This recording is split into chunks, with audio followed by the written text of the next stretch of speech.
The first real golf tee was patented in 1889 by, oddly enough, a couple of Scots named William Bloxham and Arthur Douglas. Their first tee was not what you would traditionally recognize as a modern golf tee. It was basically a stand that sat on the ground. And while it wasn't a modern tee, it was the first one to be patented. Up until that point, the rules of golf said that a ball could be teed by being placed on top of some sort of object, such as a chunk of wood or a pile of dirt, which was most often used because it was soft and forgiving for the ball as you swung through with the club. But it wasn't until about 30 years later that the modern golf tee took shape and was patented by a dentist named William Lowell. This is exactly what you originally recognized, which is a stake placed into the ground with a cupped upper surface. But what if the golf tee or a similar object was being invented and manufactured today? What would the process be? And would you actually be able to mass produce an object as simple as this with 3D printing rather than what you might traditionally expect? In this video, we're going to go through how you would design that type of an object and then what the actual costs are as compared to traditional processes like injection molding. So the traditional golf tee is a very simple object. It is just a circular stake, and today it hasn't really changed since it was originally patented in 1920. It still has a cupped upper surface to hold the ball and is of varying lengths. Some people have been a little bit creative in changing it up, making rubber versions and changing the design of the upper cup, but ultimately it's always just about the same. Most golf tees today are manufactured with injection molding, and there are millions, if not billions, of them replaced because there are most certainly billions, if not trillions, of them lost and broken on the golf courses every year. But since they are manufactured at such high quantities and have been around for so long to where the cost of the molds doesn't matter because any manufacturer knows that they will move a certain number of these each year, the cost is very low. So a modern golf tee is manufactured for about 3 cents a piece.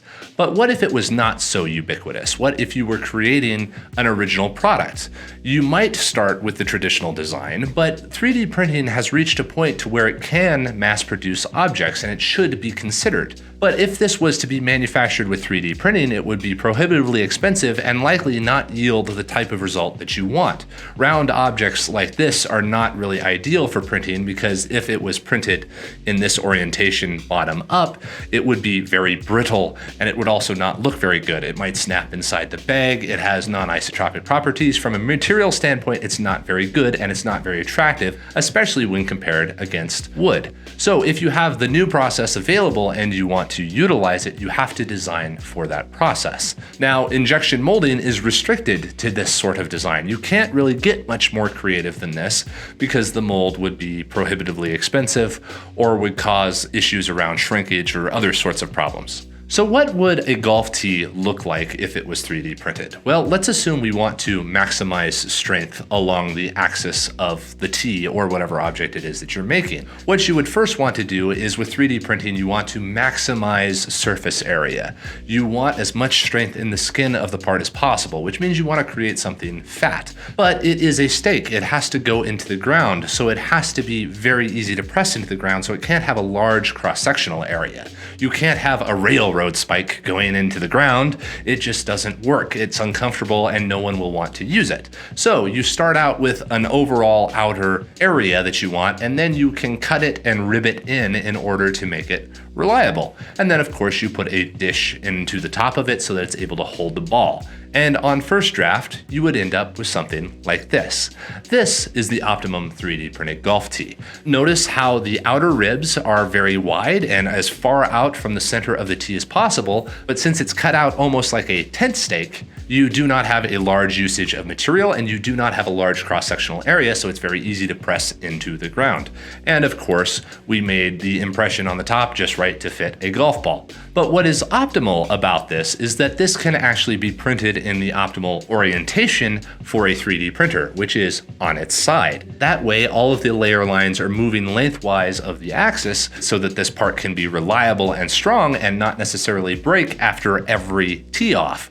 Now, That can be a preference. You have to understand what your users want. Do they prefer it to break off with minimal resistance at each tee off, or do they want their tees to be somewhat reusable and reliable? This will guide your engineering and your early design process of whether you want to go for very minimalist and disposable or slightly more durable and rugged. But if you wanted this to break off, then you could then change the orientation and print it in this way so that the layer lines are going this direction. That way these would break off. You could then print it in a biodegradable bioplastic so that it is the same as a traditional wooden tee, but it is not then taking up trees. This gives you a lot more design freedom. So if you're creating a product that requires iteration that you don't know for sure is correct, then you can iterate over time.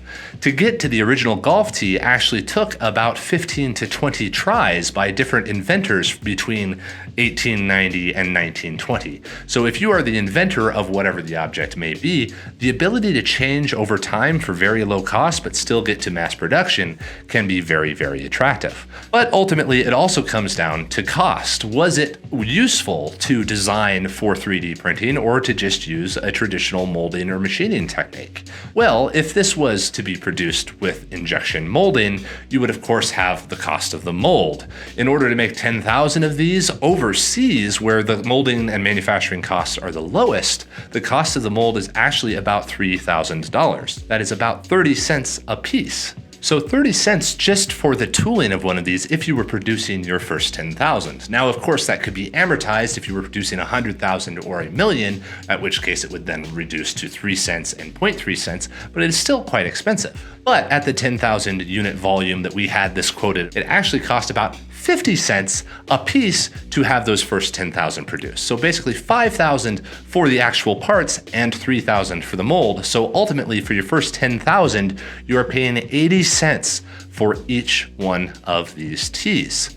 If this tee was instead produced what it was intended for with 3D printing, it could be produced for somewhere under 25 cents down to 9 cents, and if you were going to hundreds of thousands, it could go even lower. But at the 10,000 unit volume, the cost for this part would be about 10 to 12 cents a piece, which is a full 1/8 of what it would be with injection molding, simply because you do not have the tooling. By the way, we also did not include the cost of warehousing and the cost of shipping. Those 10,000 units would have to be shipped across an ocean and then stored in a warehouse for the entire time, whereas the 3D printed versions would be able to be produced basically on demand in smaller batches so that you can figure out if people really want your product as you iterate up to what the perfect version would be. So is this the way that golf tees should go? Well, that's a question up to golfers, but this is a demonstration of the scale of 3D printing. If you design for the process and you create a product that uses that process in the appropriate way, which you have to do with any manufacturing process ever in existence. Machining is different from molding, is different from casting, is different from printing. But the advantages of printing are that you do not have maximum quantities. You're able to change your design rapidly, and you still have the same or better scale than traditional manufacturing processes. It allows you to create something that is truly unique and competitive and can stand apart from what has been around for 100 years. So when designing your next product, make sure that you consider the current state of the art and the technologies that are available, because you might just be able to create something completely original. Have a great day, everybody.